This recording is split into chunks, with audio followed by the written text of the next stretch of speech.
जय माता दी। आप सभी को गुप्त नवरात्रि की हार्दिक शुभकामनाएं। आषाढ़ महीने में पड़ने वाली गुप्त नवरात्रि का आज तीसरा दिन है।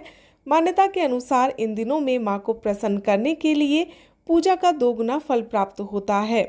आज इस गुप्त नवरात्रि के तीसरे दिन मां दुर्गा की 10 महाविद्याओं में से तीसरी महाविद्या मां त्रिपुर सुंदरी की पूजा की जाती है। इन्हें ऐश्वर्य और सौंदर्य की देवी के रूप में भी जाना जाता है। तो चलिए जानते हैं कि मां की उत्पत्ति कैसे हुई। पौराणिक कथाओं में मां त्रिपुर सुंदरी की उत्पत्ति का रहस्य बताया गया है। एक पौराणिक कथा के अनुसार सती वियोग के बाद भगवान शिव सदैव ध्यान में मग्न रहने लगे। ऐसे में उन्होंने अपने संपूर्ण कर्मों का भी त्याग कर दिया, जिन कारण तीनों लोकों के संचालन में व्याधि उत्पन्न हो गई।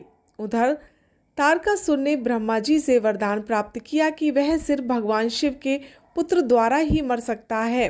अब समस्त देवताओं ने भगवान शिव को ध्यान से जगाने के लिए कामदेव और उनकी पत्नी रति को कैलाश भेजा।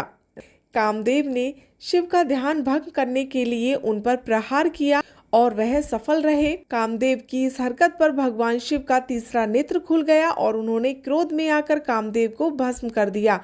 इस पर देवी रति ने अत्यंत दारुण विलाप किया, जिस पर भोलेनाथ ने द्वापर युग में भगवान कृष्ण के पुत्र में कामदेव को पुनः जन्म धारण करने का वरदान दिया।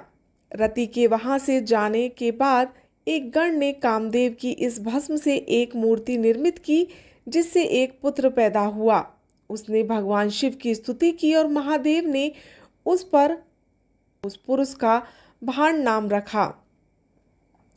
शिव के क्रोध से उत्पन्न होने के कारण भाण तीनों लोकों में उत्पात मचाने लगे। उसने स्वर्ग लोक पर आक्रमण कर दिया। इसके बाद देवराज इंद्र सहायता के लिए नारद मुनि की शरण में पहुंचे।